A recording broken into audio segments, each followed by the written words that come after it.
also financial trauma as well.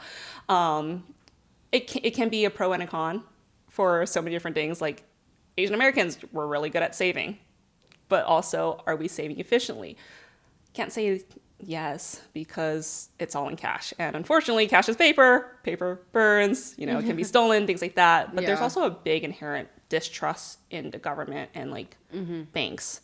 And I think that would play across for a lot of other cultures as well. You had mentioned the volatility of like different industries. And so can you dive into maybe a little bit how you might advise clients differently depending on the volatility of their industries? Yeah. So tech, we'll go with tech first. Very volatile right now, given everything. I always tell my tech clients is if you are feeling uncertain about your job, have about a year's of savings. That's just your basic living expenses into your high yield saving. That way, if anything happens, you're gonna be okay.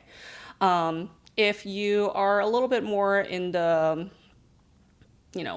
nurses, doctors, anyone in the medical field, you tend to be a little bit more stable, assuming that there's no budget cuts into hospitals. Hey, maybe you don't need a whole year, maybe 6 months, 8 months, depending on what you're comfortable with. If you're a contractor and you're really living off, contract money, then I would say same thing. Can we get 12 months, a year's worth of savings for those months where, hey, it's a little bit slower and you're going to have to live off your savings. And that's totally okay. I think people get this weird conception of my high yield saving, I cannot touch that money. But in reality, it's there for those emergencies. Like you can touch your high yield savings and use that. Don't make it a habit.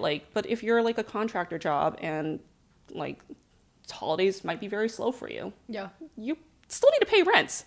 Yeah. You should pull that money out and pay rent because that's what we designated that bucket for Yeah. those slower months.